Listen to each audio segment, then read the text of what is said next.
बाळासाहेबांच्या तमाम शिवसैनिकांना तुमच्या ह्या अनिश गाढवेचा, बाळासाहेबांच्या कडवट शिवसैनिकाचा मानाचा जय महाराष्ट्र. शिवसैनिकांनो, अजूनही शिवसेना एक वादळ या आपल्या हक्काच्या माध्यमाला सबस्क्राइब करायचं राहून गेलं असेल, अजूनही सबस्क्राइब केलं नसाल तर तुम्हा सर्व शिवसैनिकांना पुन्हा एकदा कळकळीची विनंती. आता ताबडतोब शिवसेना एक वादळ आपण सर्वांनी लाखोंच्या संख्येने सबस्क्राइब ठेवा. उभ्या महाराष्ट्राच्या कानाकोपऱ्यात तुमच्या माझ्या शिवसेनेच्या ज्वलंत विचारांना पोहोचवणाऱ्या या माध्यमाला आपण सर्वांनी मिळून मोठं करा, ही नम्र विनंती करतो. गेल्या कित्येक दिवसांपासून तुम्हा सर्वांच्या मनामध्ये माननीय सुप्रीम कोर्टामध्ये शिवसेनेच्या याचिकेसंदर्भात काय चाललंय हा प्रश्न नक्की आला असेल. शिवसेनेची याचिका, नावाचिन्हाच्या संदर्भातली याचिका माननीय सुप्रीम कोर्टामध्ये कुठवर आली आहे, पुढची तारीख नेमकी काय, सध्याचा स्टेटस काय, असे अनेक प्रश्न तुम्हा सर्वांच्या मनामध्ये नक्की येत असतील, मला खात्री आहे. पण या सगळ्या दरम्यान आज एक वाईट घटना घडली, एक वाईट गोष्ट घडली, दुःखद गोष्ट म्हणता येईल.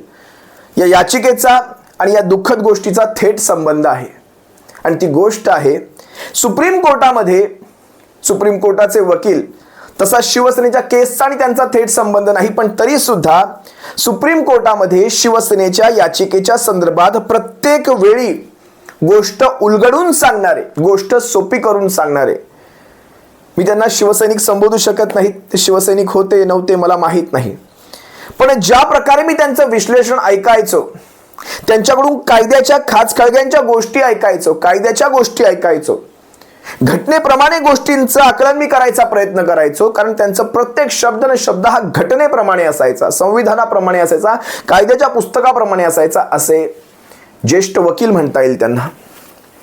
त्यांचं वय तसं फार कमी, वय वर्ष 49 वर्ष, वय वर्ष 49व्या वर्षी त्यांनी एक्झिट घेतली. असे सिद्धार्थ शिंदे, सुप्रीम कोर्टाचे वकील. आपण त्यांना अनेकदा ऐकलात, विशेषतः शिवसेनेच्या नावाचिन्हाच्या संदर्भातल्या याचिका, शिवसेनेच्या या सत्ता संघर्षातल्या या याचिका, या साऱ्याच्या साऱ्या याचिकांचा त्यांना गाढा अभ्यास होता. प्रत्येक याचिकेतले खाच खळगे ते अगदी तोंडपाठ सांगायचे. अगदी शिवसेनेच्या त्या जून महिन्यातल्या त्या सत्ता संघर्षामधला सुरुवातीचा काळ अगदी क्रमवारीप्रमाणे अगदी आमदार फुटी, त्यानंतर ती राज्यसभेची निवडणूक, त्यानंतर राज्यसभेच्या निवडणुकीनंतर कशा प्रकारे सुरत, गुवाहाटी, वाया गोवा, मुंबई हा प्रवास, त्यानंतर राज्यपालांची ती केविलवाणी धडपड हे सरकार बनवण्यासाठीची, त्यानंतर अनेक गोष्टी. मग त्याच्यानंतर येतात तुमचे विधानसभांचे स्वयंघोषित लवाद, तुमचे राज्यपाल, अनेक गोष्टी. या सगळ्यांनी त्यात सर्वात महत्त्वाचा रोल ज्यांनी अदा केला ते रोल म्हणजे इलेक्शन कमिशन ऑफ इंडिया. या इलेक्शन कमिशन ऑफ इंडियाच्या भूमिका, राज्यपालांच्या भूमिका, काही प्रमाणात न्यायव्यवस्थांच्या भूमिका, या सगळ्यांचा उहापोह करण्याचं काम त्यांनी व्यवस्थितपणे केलं होतं, अगदी तटस्थपणे त्यांनी केलं होतं. म्हणजे कुणाच्याही बाजूने नाही, पण तटस्थपणे कायदा समजावून सांगण्याची भूमिका त्यांनी निभावली होती. खरं तर या अशा काळामध्ये, या आजच्या कलियुगाच्या काळामध्ये ही अशी असली माणसं, निस्वार्थ माणसं, तटस्थ का होईना पण निस्वार्थ माणसं मिळणं देखील आता कठीण झालेलं आहे. एक उल्हास बापट सर आहेत, तेही म्हणजे घटनेचे ते अभ्यासक म्हणता येईल, घटनेचे विद्यार्थी, तर कायद्याचे विद्यार्थी आता राज्यसभांवर जायला लागलेत. तुम्ही पाहिलं असाल, काही कायद्याचे विद्यार्थी, स्वतःला कायद्याचे विद्यार्थी म्हणून घेणारे राज्यसभांवर पोहोचले. पण ही माणसं उल्हास बापट सरांसारखी असतील किंवा ही अशी सिद्धार्थ शिंदेसारखी माणसं असतील, ह्या माणसांमुळे कुठतरी एक मनामध्ये अभिमान वाटतो, ह्या पेशाचा अभिमान वाटतो आणि हेवा वाटतो, ह्या पेशाचा, वकिली ह्या पेशाचा हेवा वाटतो. सुप्रीम कोर्टामध्ये यांची वकिलीचा यांचा गाढा अनुभव आहे. अहिल्यानगरचे तसं पाहायला गेलं तर हे पुण्यश्लोक अहिल्यानगरचे, त्यानंतर ते पुण्याला स्थायिक झाले. सिद्धार्थ शिंदे दिल्लीमध्ये असायचे म्हणावं लागेल, आजपासून दिल्लीमध्ये असायचे.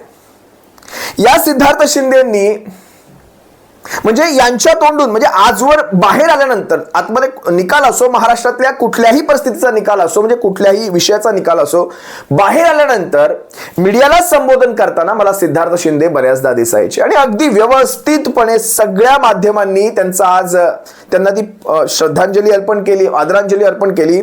पण विशेष करून मी शिवसेनेच्या वतीने शिवसेना उद्धव बाळासाहेब ठाकरे पक्षाच्या वतीने तमाम लाखो शिवसैनिकांच्या वतीने त्यांना आदरांजली आज यासाठी अर्पण करतो, कारण ज्यावेळेस शिवसेनेच्या सत्ता संघर्षाचा निकाल बाहेर यायचा, आतमध्ये नेमकं काय घडलं आम्हाला इतर कुणाकडून ऐकायची अपेक्षा नसायची. आम्हाला अपेक्षा असायची फक्त सिद्धार्थ शिंदे काय म्हणतायत. शिवसैनिकांनो, जर ही गोष्ट तुम्हाला पटत असेल तर नक्की कमेंटमध्ये व्यक्त व्हा की जे मी सांगतोय होय, सिद्धार्थ शिंदे बाहेर येऊन काय म्हणतायत. आणि आतमध्ये निकाल कसाही वाकडा लागो, काय लागायचं तो लागो, पण शिवसैनिकांना यांच्या तोंडून निकाल ऐकताना, जे काही आतमध्ये घडलं ते ऐकताना कुठेतरी शिवसेना जिंकल्याचाच कायम भास व्हायचा. जे काही असेल ते आतलं वातावरण काही असो, पण सिद्धार्थ शिंदे तुमच्या तोंडून कायम शिवसेना जिंकलेली आहे, कायम. त्यामुळे भविष्यामध्ये आता बघा, शेवटी हे सत्ता संघर्षाचे निकाल लागतील तेव्हा लागतील. आता शेवटी न्यायव्यवस्थेवर विश्वास आहे आम्हाला याच्या पलीकडे जाऊन आपण काय आंतरराष्ट्रीय कोर्टांमध्ये ह्या केसेस घेऊन जाऊ शकत नाहीत. याच देशातल्या, आपल्याच देशातल्या कोर्टांमध्ये आपल्याला ह्या केसेस सोडवायच्या आहे, अशा पद्धतीमध्ये सोडवायच्या आहेत. आणि भीमाचा पुत्र तिथे बसलेला आहे. काहीतरी अपेक्षा ठेवून आपण चाललेलो आहोत की हा भीमाचा पुत्र, हे जस्टिस गवई आपल्याला न्याय देतील, ही आपल्याला पूर्णतः अपेक्षा आहे. पण मला मगाशी सांगता अर्धवट राहिलं, ज्यावेळेस ही माणसं संपत चालली पण निकाल जागेवर राहिला, म्हणजे ह्या निकालाची अपेक्षा करत असलेला हा एक भाबडा वकील, हाही या जगाचा निरोप घेऊन गेला. 49व्या वर्षी त्यांना म्हटलं जातं असं की हृदयविकाराचा तीव्र झटका आला. म्हटलं जातं असं की त्यामध्ये, म्हणजे काल ज्यावेळेस माननीय सुप्रीम कोर्टामध्ये असतानाच त्यांना चक्कर येऊ लागली होती एका सुनावणीच्या दरम्यान. त्यांना तिथेच दिल्लीच्या एम्स हॉस्पिटलमध्ये ऍडमिट केलं गेलं आणि आज सकाळी त्यांची प्राणज्योत मालवलेली आहे. जे घडलं ते तुम्हा सर्वांसमोर आहे. या बाबतीत काही विशेष माझ्याकडे माहिती नाही, पण तरी सुद्धा हा वकील, म्हणजे ज्या वकिलाने आपल्या आयुष्यातल्या, म्हणजे तर शेवटचा हा जो 3-4 वर्षाचा काळ आहे, याच्यामध्ये महाराष्ट्राचं हित त्याने मनामध्ये जोपासलं की ही अशा प्रकारे महाराष्ट्रातून होऊ घातलेली उदाहरण. आता बघा ना, ज्यावेळेस आता ते उपराष्ट्रपती पदाची निवडणूक झाली, त्याही मध्ये महाराष्ट्रातली मतं फुटली. महाराष्ट्र, त्याच्यावर मी एक सविस्तर व्हिडिओ घेऊन येईल. पण महाराष्ट्र बघा कशा फुटाफुटींच्या बाबतीत कसा बदनाम केला जातोय. तुम्ही या अगोदर कधी अशी महाराष्ट्राची उदाहरणं ऐकलेली नसणार, ते आता ऐकायला मिळतं. हा वकील निघून गेला आपल्यातनं, पण केस जागेवर आहे. तारीख पे तारीख मिली, लेकिन अब तक इंसाफ नहीं मिला जज साहब. आपल्या या जगाचा निरोप घेताना शेवटी बाहेर येऊन पत्रकारांशी बोलताना त्यावेळेस मी त्यांना ऑब्झर्व केलं, ते वारंवार कपाळाला हात लावत, त्यांना वारंवार घाम फुटत होता. हे मी थोडं ऑब्झर्व केलं त्याच्यामध्ये, त्या व्हिडिओमध्ये. आपल्या शेवटच्या व्हिडिओमध्ये वनतारा, ज्या अंबानी कुटुंबांचा तो प्रायव्हेट झू आहे, तो राणीचा बाग आहे अंबानी कुटुंबांचा, ते प्राणी संग्रहालय, त्याच्याविषयीच्या केसविषयी ते बाहेर येऊन माहिती देत होते. आता म्हटलं जातं हा हृदयविकाराचा झटका आहे, आम्हाला माहीत नाही, पण तरी सुद्धा का कुणास ठाऊक मनामध्ये असं येतं की यांचे 1-2 महिन्यांचे कॉल रेकॉर्डिंग्स पहावे पोलीस प्रशासनाने, यांच्या भेटीगाठी कुणाशी झाल्या त्या पहाव्यात. कारण ज्या प्रकारे रोखठोक भूमिका मांडणारा हा आमचा वकील म्हणजे हा सर्वसामान्यांचा वकील, आमचा म्हणजे शिवसेनेचा वकील नाही म्हणायचंय मला, पण हा आमच्या मनामध्ये बसलेला वकील, हा असा अचानकपणे एक्झिट घेतो, कुठेतरी मनामध्ये पाल चुकते.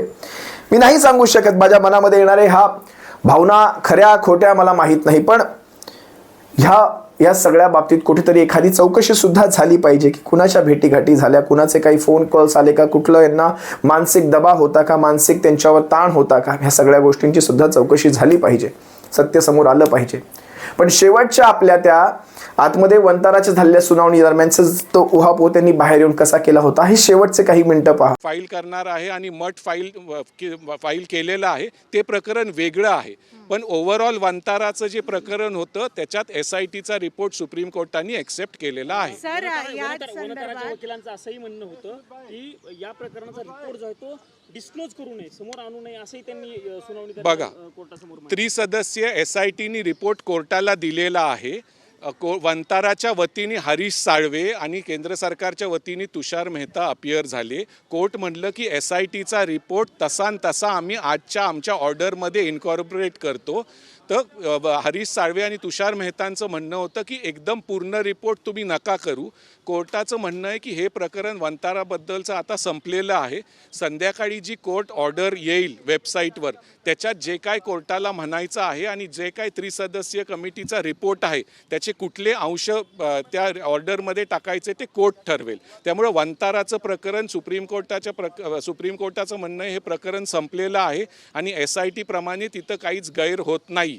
आता जे माधुरी हत्तीनी संबंधीचा विषय आहे ती पुनर्विचार याचिका ते प्रकरणच वेगळं आहे. हे प्रकरण जे होतं ते वंतारा ॲज अ होल ते प्रकरण होतं. त्याच्यात सुप्रीम कोर्टाचं म्हणणं आहे की तिथं काही गैरप्रकार होत नाहीये. सर तुम्ही जो आता केस सांगतायत त्याच केसमध्ये राजू शेट्टी यांनी SITला आपले स्टेटमेंट सबमिट केले. महाराष्ट्राच्या संदर्भात हे सांगितलं गेलं की वंतारामध्ये नुसतं माधुरी हत्ती नाही तर त्यानंतर मी तुम्हाला शिवसेनेच्या संदर्भातल्या त्यांच्या एका याचिकेची म्हणजे अगदी मला वाटतं हा जुलैमधला किंवा मी जो मिळाला तो व्हिडिओ तुम्हा सर्वांसमोर ठेवतोय फक्त यासाठी ठेवायचा प्रयत्न करतोय की आतमध्ये काहीही घडो नाही. शिवसेनेला आता ती तारीख मिळेल, शिवसेनेला आता तो न्याय होईल, आता ते निकाल लागेल, शिवसेनेच्या बाजूनी लागेल वगैरे वगैरे यांनी कधीही बोलायचं. ते थकले असतील कारण स्वतः न्याय व्यवस्था समोरून पाहताय. तुम्ही आम्ही लांबून पाहतोय, आपण काही दिल्लीत न्यायालयात जाऊन बसलेलो नाही, पण समोरून पाहत असताना किती तो मनामध्ये आत्मविश्वास, त्यांनी शेवटपर्यंत जिद्द हरली नव्हती. हाही त्यांचा मला वाटतं जुलै महिन्यातला व्हिडिओ असेल. त्यावेळेस ते सांगायचा प्रयत्न करत होते ऑगस्टमध्ये वगैरे काय निकाल, ऑगस्टमध्ये तारीख मिळेल वगैरे. ऑगस्ट गेला, सप्टेंबर गेला, आता ऑक्टोबर येईल. जरा पहा काय म्हणत होते.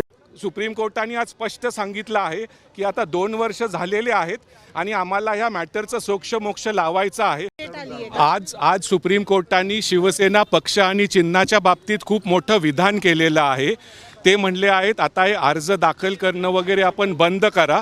ऑक्टोबरपर्यंत किंवा फार तर फार नोव्हेंबरपर्यंत निकाल येणं अपेक्षित आहे. जर ते स्थानिक स्वराज्य संस्थेच्या आधी झालं, नोटिफिकेशनच्या आधी किंवा इलेक्शनच्या आधी, तर उद्धव ठाकरेंना त्याचा फायदा होऊ शकतो. निकाल आता नक्की येणार आहे काही महिन्यातच. अगोदर देखील कोर्टाने सांगितलं होतं की यावरती आपण लवकरात नाही. हे प्रकरण पहिल्याच वेळेस हे आधी सरन्यायाधीश चंद्रचूडांकडे होतं. जस्टिस खन्नांच्या वेळेस सुनावणी झाली नाही. पहिल्याच वेळेस ह्याची सुनावणी जस्टिस सूर्यकांत यांच्या समोर आहे आणि त्यांनी डायरेक्ट सांगितलं आहे की शिवसेना पक्ष आणि चिन्हाचा निकाल. आता एक आपल्याला कळतं कोर्टाचा समजला आहे. आधी 2 वर्ष काहीच होत नव्हतं, तारखा पडत होत्या, बोर्डावर येत नव्हतं. तर या हुकुमशाही व्यवस्थेमध्ये सुद्धा या लोकशाहीला जिवंत ठेवण्याचा प्रयत्न करणारा हा अवलिया वकील आपल्या सर्वांमधून निघून गेलेला आहे.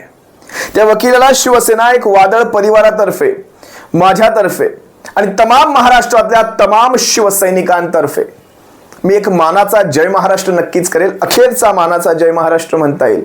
खरं तर ज्या दिवशी हा निकाल भविष्यामध्ये लागेल, सिद्धार्थजी तुम्ही आम्हाला ऐकत असाल तर तुमच्यासाठी खास, ज्या दिवशी महाराष्ट्रामध्ये हा सत्ता संघर्षाचा निकाल लागेल आणि शिवसेनेच्या बाजूने हा निकाल लागलेला असेल, त्यावेळेस तुमच्या तसबिरीला तो गुलाल, तो विजयी गुलाल लावण्याचं कार्य आम्ही करणार आहोत. आम्ही तो विजयी गुलाल तुमच्या तसबिरीला लावणार आणि त्याच्यावर त्या दिवशी मी विशेष एपिसोड घेणार. ह्या व्यक्तीचं या सगळ्यामधलं योगदान हे विसरून चालता येणार नाही. म्हणजे आता ह्या भावनिक गोष्टी आहेत, तुम्हाला वाटेल की आपण हे काय म्हणतोय, पण नाही. प्रत्येक मावळा हा महत्वाचा. म्हणजे बघा, परमेश्वर काय परमेश्वराच्या मनात असतं आपल्याला माहीत नाही.